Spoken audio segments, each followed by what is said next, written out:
everybody. Welcome. This is my first Premiere stream that I'm doing here on Adobe Live. So my name's Ryan Selvy, and great to be with you guys here today. We're going to be going over some beginner basics all through the week, and we encourage you to come along and go and join the challenge by going to behance.net/challenge and Premiere.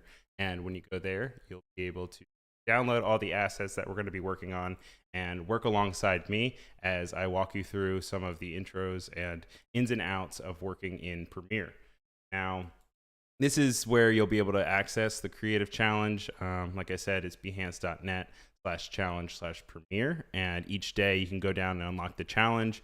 Today we're going to be looking at how to set up your projects, and this is going over organization techniques, team setups, and proxies to maximize workflow. A little bit of background behind me. I am a motion designer and a video editor and a graphic designer.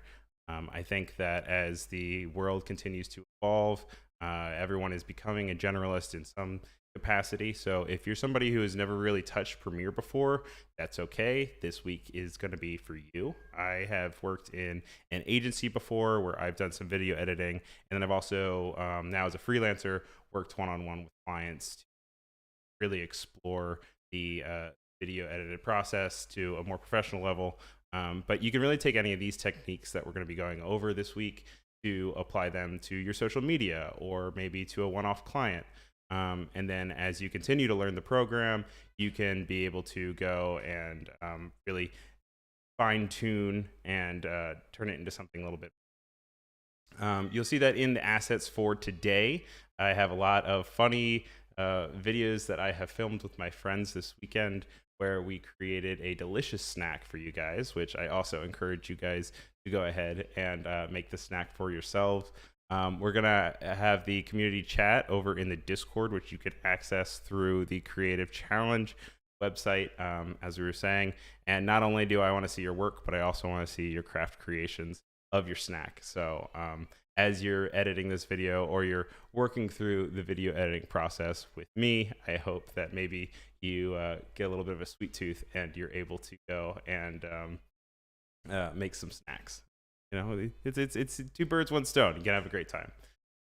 Like I said, for today, though, for the most part, we're not going to be jumping too heavily into program basics, ins and outs of like keyboard shortcuts or anything. Instead, it's going to be more of a exploration of just getting organized and getting things set up. And for one of the biggest ones for me that I learned a little bit too late in my career was Proxies. I think that you're always going to work with the organization right from the get-go, or at least you should. But proxies are something that once I started working with others and collaborating, especially after 2020, you're going to really want to know your ins and outs of your proxies. So you're going to boot up Premiere Pro. And if you've updated, as I hope you have, you'll notice that the new import settings and the new project files looks very different, but very familiar. If you go ahead and you open up to a new project, you're going to see that you have this new media viewer. And within the media viewer, you can name your project, and we're going to name it like Pie Time. And you can pick your project location. I am going to beg of you not to put it on your desktop. Find a good place for it. You can go ahead and you can even favorite things on the side. And you're going to go, I'm going to go here, use my location. I'm going to bring it off screen real quick so you guys don't judge me based off of my my file organization system. But here we are. I have it saved into an area where I have my folder structure. And your folder structure can be something that differs from person to person, but more or less, a lot of people still follow the same guidelines. And I normally break it up into assets, audio, client review, footage, photos, and project files. Most of them are self-explanatory. I got client review from an agency that I worked on. It's really nice to just have a place where you go and have everything that just goes in is ever sent off. That way, if a client ever comes back to you, you're always able to go in and then reference the version history that you have. It's always good to also have all your project files together. I have more projects in here as well. I normally put my Premiere Pro files right in here. So this is where we'll put the project location, and we'll select that folder. but then I am actually going to go ahead and pull that back up just so we can see what's going on. Also, please, please, please have autosave on. There is nothing worse than working on something for a long time and your power going out or something getting corrupted on your computer and you losing all that precious time, and you could have had autosave on and you have to work hours in the back to get back to where you were. So I like to put them all together. If I'm working on something with After Effects, which I often do, I'll also put a folder in here directly for that says After Effects. Or if you want to have your Photoshop files or Illustrator files, you can either put them in here or you can put them in your assets folder. Going back to the top, audio is pretty self-explanatory. I normally have music and sound effects. I think we'll also probably this week be doing something with a voiceover, and we'll record that within Premiere, but it's a good place to just have it saved for an area where you can go back to. And this is where you normally put that folder. Then you're going to have your assets, which normally will develop as it goes on, whether those are title cards or assets that go over top of things. You save those in here. I normally like to put them as the flat files within these sections, and then make sure everything goes back to project files if I'm working on something with Adobe Illustrator files or Photoshop files or raw files, what have you. They all go in here. And then we have our footage folder, which I have selected here in that's been uploaded actually to the Creative Challenge website. You can't view them right now because it's only showing me as like where we're going to save. But this is where all of our videos are going to be. And you can actually navigate to that area once again through the Project Explorer. And this is the new area that you'll do when you're creating a new project. So mind my, as I go through and select here fast enough without making anything too exciting. But as you go and you can kind of work your way through all of your assets, you're able to also go and select them and add them automatically to your project. You could still do it the same way that you've always been able to, which is convenient if you want to do a drag and drop into your settings. But I'm actually going to go ahead and I'm going to locate the file that we have and not self on blast. So I'm going to put this over here for a second as I find it. And it's a really great new way. The team has really put a lot of hard work into developing a really seamless way to just kind of get you started from the get-go with your project. And you can go ahead and you can even scrub through media.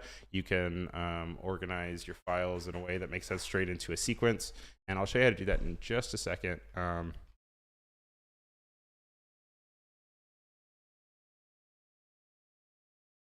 over. So you can see here that once again, we're back into our folder structure that I was talking about. If you go into footage, that's when you're going to be able to see the load of all of the wonderful things we have. I have it in a list view, which can give you some really important information like duration and your frame size and your frame rate, which are all really important. You can also see your video codec, which we'll talk about in just a second. But you can see here that I have different video codecs because this HEVC, I shot everything on my iPhone. I wanted to shoot these in slow-mo because as we introduced materials for our recipe, we did a fun thing where we threw them and watched it in slow motion. And with that, it has a different file format. So it's just something to take note of and understand as we're going into it, but it's good to see. What you can do is you can highlight these individually. You can also break it up into a grid if you'd like. And this is where you can scrub. You can see the Rice Krispies flying through. I picked some of my favorite products, and as always, these are all Ryan Selvy suggestions, not Adobe suggestions. So take it with a grain of salt. But we made a really yummy peanut butter and Rice Krispie ice cream pie. Really simple to do. And we just found fun ways to record them. So I'm going to go back to list view real quick, just so I can quickly click everything. We're going to highlight it. So then you can see it's populating here on the bottom of everything that is available as part of our sequence that we're going to be creating. You can go into here, you can do your copy media. You can also go and create it into a new bin if you'd like. So if I want it to just straight from the beginning be in a bin, which we'll do, I'm going to say iPhone footage. this. And then we're going to have the sequence called pie recipe. So it's going to take everything in the order that it is. And it will, when you create a new sequence with it, what's actually going to happen though, is it's going to take the information from the very first video file that you have, and that's what it's going to make as the composition settings for that sequence. So in this case, actually, I don't want to do that because the first one that we selected, you can see, is the one that's HEVC. The frame rate is 240 frames per second, which is different from the rest of our footage. And we want to do something with 30 frames per second because that's something that could be divided among everything else. So I'm actually not going to click the create a new sequence. We're going to unclick that. And with that, it will only do it so it creates a bin for you to then have, and it's not going to throw it into a sequence. There we go. Yeah, you can see it unclicked. And then when we're ready, we're going to go ahead and we're going to hit create. But I think my computer's lagging a little bit, so I apologize.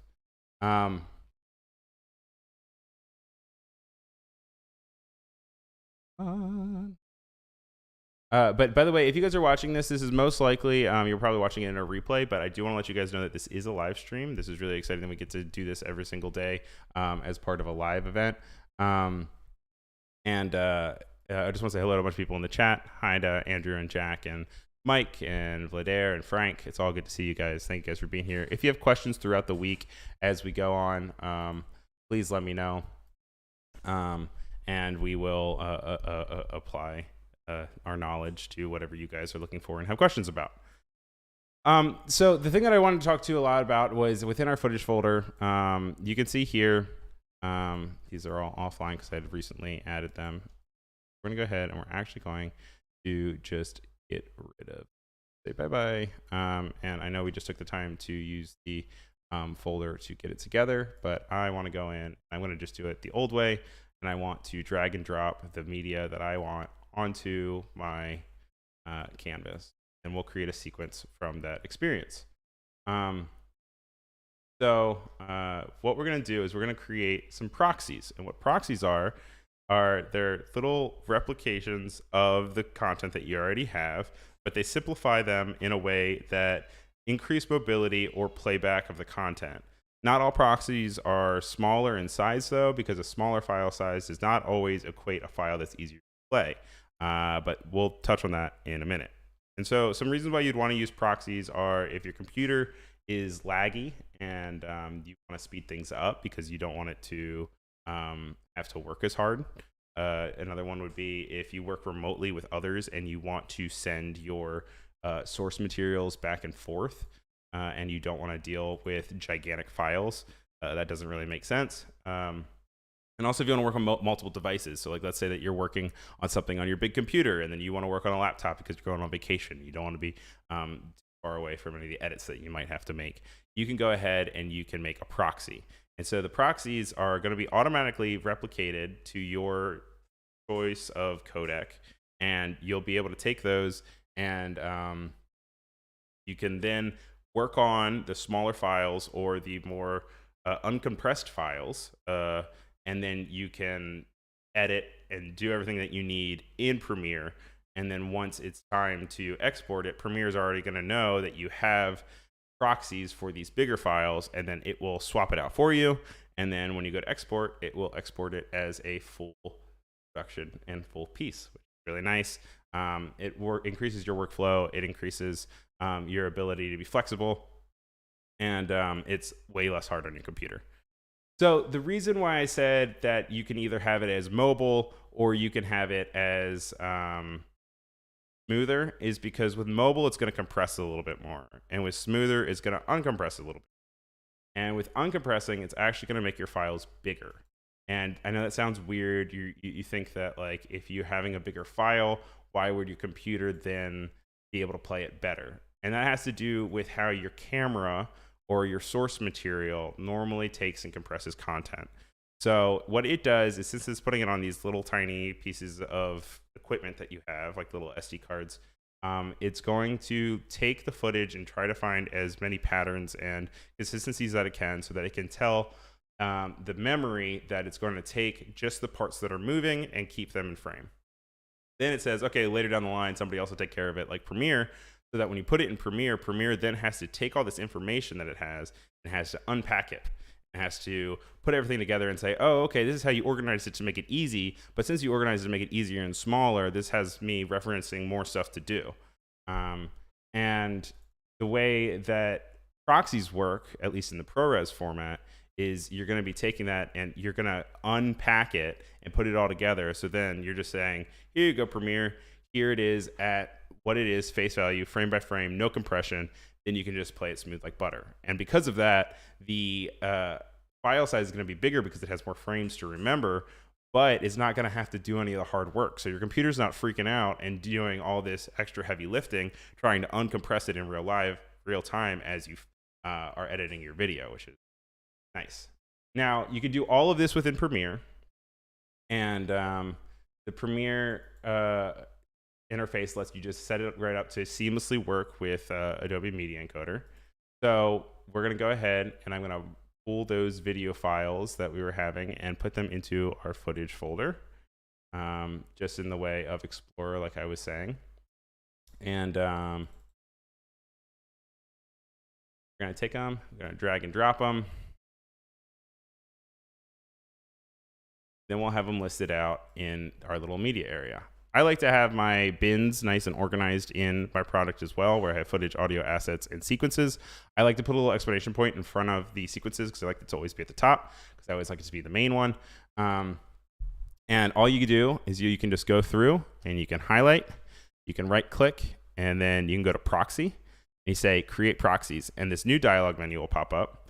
And within the dialog menu, you can decide whether you want to do H.264 or QuickTime. QuickTime's ProRes, H.264 is going to be your tinier ones. So H.264 is when you want to pass it around between people. QuickTime is when you want to have it be really smooth. So H.264 makes it tinier, so it's not as crazy on your system, or as like, so you don't have to work off these giant hard drives, but it is going to be a little bit more compressed. So it's going to have your computer work a little bit harder, but still at the end of the day, it's still going to be about half the file size of whatever's on your camera. So it is going to be beneficial no matter what you do with your proxies. In this case, I'm going to want to do it for QuickTime because I want ProRes. I want it to be really nice and clean. I want the computer not to work at all, to have to deal with the frame by frame updates. And so I'm going to have it actually at low resolution as well, because they're going to be bigger files no matter what, because it can't compress it. It's not going to be. So I'm going to do low resolution, but because I'm on my computer tower and I have a lot of memory, I'm fine with it. It's no big deal. You can also create presets as well if you're a little bit more fine-tuned, and you can set it up so that you can compress or uncompress however you want it to. Then you can either do it within the original media in the proxy folder, or you can set a specific destination for where you put your proxies. I had gotten into the habit of having proxies right within the footage folder, so it kind of is put in a very slightly different place. So I like to put it in like a specific folder, and you can see here we have it in our pie recipe video /footage /proxies, and you press OK. When it does that, I'll say creating proxy jobs. And this is going to automatically pull up Adobe Encoder for you, so that then you can go and you can see it work in real time. It'll add them all individually. You can always check on the progress, and you can actually even go in and you can continue to work within Premiere while it is setting it all up for you. And then when it's time to work on the product itself, you have it still in the area. I have a way within the assembly section of Premiere that you can right click and you can add a proxy vertical to your section of your content library. That way I can always tell if it is a proxy or if it's the original piece of content. And that just helps to make sure that everything's attached and everything's linked up, and so that you don't have to worry about if you're accidentally working half with proxy, half without proxy. And also it just you can turn proxies on and off with another button, which I'll show again as it finishes creating the proxy jobs. As you can see, this is a lot of footage, so it does take a little bit of time. But you'll see that it says offline because it's currently making it over here. And you can see down here within its progress that the output encoding is working. So it will pop up as it goes. One smart thing to do is if you right click here, or no, you click on this plus sign, you can always mess with your button editors within Premiere. And you have this area where it's a bunch of different shortcuts. I have went ahead and I drag and dropped the toggle proxies on. So when you click toggle proxies and it turns blue, that's just telling Premiere that you say, I want to use the proxies. When you wouldn't want to use a proxy would be if you were doing like color editing or if you were doing a heavy intensive effect that has to analyze the footage. With that, you're going to want to let Premiere work with the most possible information as it physically can. So it might not be the best idea to work on it if you're like doing a stabilizer or some sort of motion detection as it's trying to gather everything from the footage as it can, content aware, you name it. A lot of talking. If anyone has any questions in the chat, please let me know. We're going to be doing a run through of editing this recipe video all throughout the week. I will be working more actually within the content itself. Starting tomorrow, we're going to be working on some of the timelines and being able to work with your footage once you have it. But I just want to at least have you guys walk through Proxies because it's going to make your editing process a lot easier and a lot more efficient as you work on creating content or just even collaborating with others. I think one other thing that I do want to mention about Proxies is that they're dealing not only with resolution, but they're also dealing with bitrate. And the bitrate is kind of all the details and extra information that you have that are kind of jam-packed into video files that you have. And so if you're running into one over the other, that's kind of like two things that you can look out for to see whether or not it is something that is affected, and if that's what's actually being the cause of slowing down your computer or slowing down your editing process. And then the other thing is this is all working within singular files that are not team projects. Team projects is really good to make proxies as well, because then you'll be sharing data and you'll be trying to be referential of different files that are located on servers. And if you create proxies, it makes it a lot easier. So then only one person has to handle the gigantic files. But that's also for a whole nother conversation. I would say that for your file organization and your setup for your video editing, you're going to want to work with your team. You want to find out what's best. No one does it exactly the same, but it is important to just explore and stay nice and clean, because as soon as you kind of let things go, it falls so quickly. But yeah, guys, I think we are running out on time in just a minute. So if you guys have any questions about proxies or setting up your project or organizing your footage, please let me know. Make sure you download these files off of the Premiere Challenge website. That way we can work together on them. Like I said, one or like 3 or 4 of them have a different frame rate. So tomorrow we'll also be going over how, you can hear my cat. Oh, I'm so sorry. We'll be going over kind of how to make it so it seamlessly works together and it doesn't feel like a burden to have different frame rates within the same project. And yeah, no, it's gonna be a fun week. I'm excited about it, and thank you for being here. I think that's it for us. But take it easy, and I'll see you all tomorrow.